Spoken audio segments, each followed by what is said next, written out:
Bem-vindos ao Éden é aquela típica série que tem um monte de problemas, mas ainda assim a curiosidade e o mistério por trás da história conseguem te prender a ponto de você não desistir de assistir. E nesse vídeo nós vamos falar sobre o que a série tem de ruim, de bom e vamos também tentar teorizar um pouquinho sobre o que se trata tudo isso.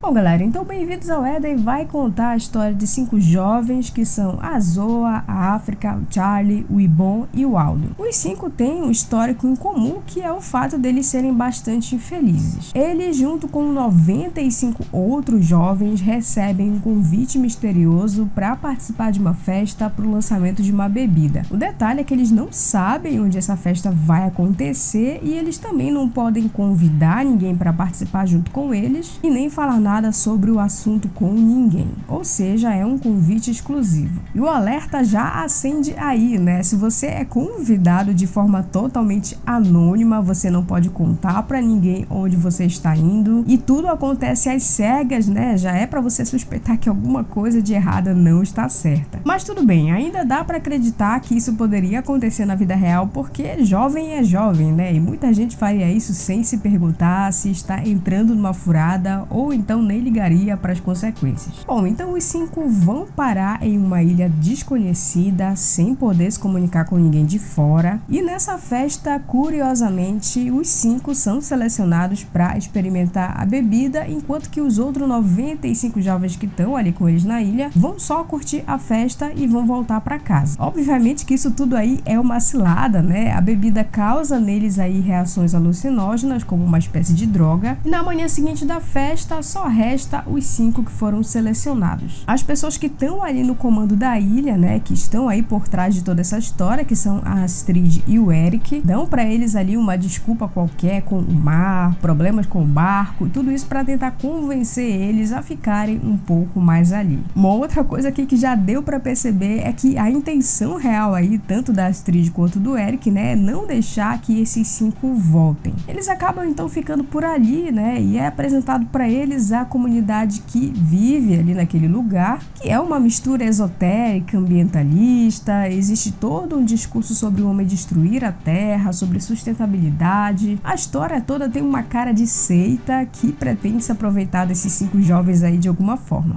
Então aqui a trama vai girar em torno desse mistério por trás da ilha, dessa comunidade, o que eles querem fazer com esses 5 jovens e a tentativa deles de voltar aí para o mundo real. A proposta da série é interessante e curiosa, mas o problema aqui é justamente como as coisas se desenvolvem, ou melhor, como elas não se desenvolvem. A protagonista da série é a Zoa, que é bem sem carisma, principalmente ali no começo. Ela parece que é meio abobalhada também, aceita de primeira tudo que eles falam, e se não fosse pelo grande tempo de tela que ela tem aqui na série, você nem diria que ela é uma protagonista. Mas essa ingenuidade toda e esse espírito aí, né, de passividade não é algo exclusivo dela. Os outros personagens aqui também são bem passivos, acabam aceitando tudo ali sem se questionar sobre o que está acontecendo, sobre essas pessoas, com exceção do personagem do Aldo, que é o que aparenta ter o mínimo de inteligência e sensatez nessa situação. A Belinda, que é a atriz que interpreta a África, é bem apagadinha na série, ela passa 90% do tempo obcecada pelo Eric, que é o líder aí desse grupo esquisito, junto com a Astrid, e eu sinceramente achei até que ela teria um pouco mais de destaque por aqui, mas não. O melhor momento dela, na minha opinião, é no final da temporada, mas já já a gente fala sobre isso. Já o Ibon, né, que parece mais o Shawn Mendes latino, é bem influenciável, ingênuo também, e o Charlie só tá a fim de curtir a ilha. E olha, o que mais me incomodou nos personagens, principalmente no começo, é o quão passivos eles são e estúpidos, cara, tanto por acreditar em praticamente tudo que eles falam ali pra eles, né, como também pelo fato deles abrirem a boca sempre que descobrem alguma coisa diferente, sempre que eles encontram alguma evidência de que existe alguma coisa estranha acontecendo, eles logo abrem a boca ali, né? Então, cara, o que custa ficar de boca fechada, guardar pra si, né? Tentar investigar um pouco mais, ser um pouquinho mais inteligente. É muita burrice pra pouco personagem. Além disso, as coisas acontecem aqui de uma forma meio atropelada, sem desenvolvimento, principalmente se a gente levar em consideração os relacionamentos da Zoa aqui, a gente fica pensando, cara, como é que ela já tá em outra tão rápido assim? Basicamente, o lema dela é cair caiu na rede a peixe. Pra mim, a série só começa a melhorar um pouquinho, tanto na esperteza dos personagens em cair na real pro que tá acontecendo, quanto em relação a gente conhecer um pouco mais desse mistério lá na segunda metade da temporada. Isso não quer dizer que a série se transforme em uma obra-prima, mas já é um avanço, né, suficiente para manter a nossa curiosidade e o interesse pra gente ir até o final. Até então, a série ainda não respondeu com todas as letras qual é o propósito real da Astrid e do Eric, então vamos lá pro que aconteceu ali no final da temporada, né, e as minhas teorias sobre o que pode ser tudo isso aqui. Como eu falei antes, pra mim o melhor momento da África foi aquele ali no final da temporada, onde ela consegue descobrir meio que sem querer, né, aquela passagem secreta ali, e cara, a mulher sem querer enviou um sinal pro espaço. O que foi aquilo? A primeira impressão que eu tive quando eu vi aquelas tatuagens ali de estrela do Eric, né, foi de que existia alguma coisa alienígena envolvida nessa história, que talvez eles fossem seres de outro planeta temporariamente aqui na Terra e precisassem, né, de alguma forma aí dessas pessoas na ilha para conseguir voltar para casa ou alguma coisa desse tipo. A gente vê aquela pintura na casa da Astrid que sugere ser ela, o Eric e aquela criança escondida ali na ilha, e a tal estrela, o que me fez pensar que essa estrela poderia representar talvez o verdadeiro lar deles, se eles forem realmente extraterrestres. Porém, pensando um pouco mais e depois do final dessa temporada, vamos tentar lembrar aqui de algumas coisas que a série mostrou pra gente. Acho que uma das coisas mais enfatizadas aqui na série foi a questão ambiental e como o homem está prestes a destruir tudo.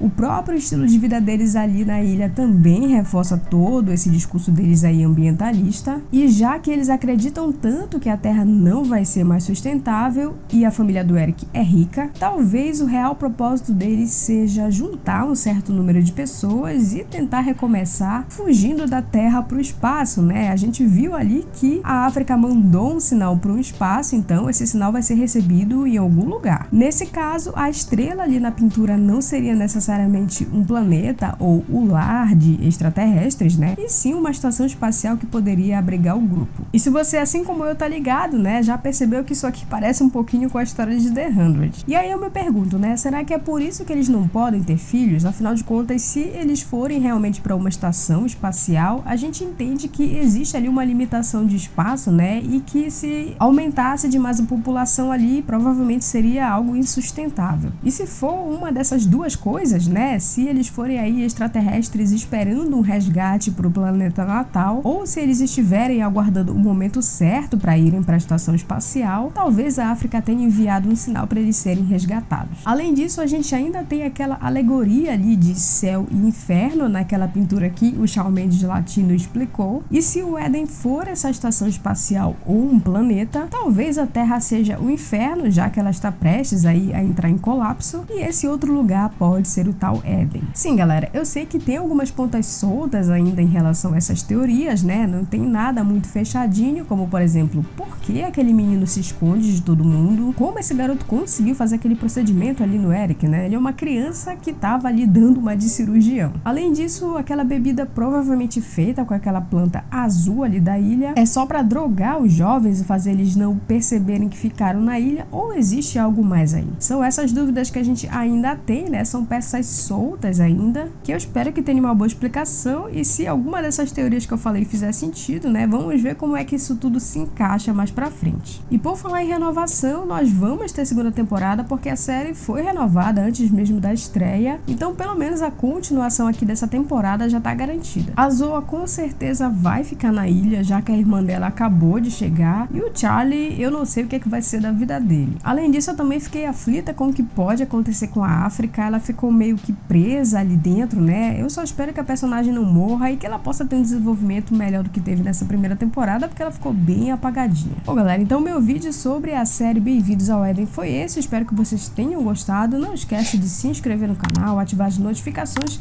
e vem fazer parte aqui da comunidade Império Team. Me conta aqui também nos comentários o que você achou dessa série, se você curtiu, se você não curtiu. A gente se vê numa próxima e até lá!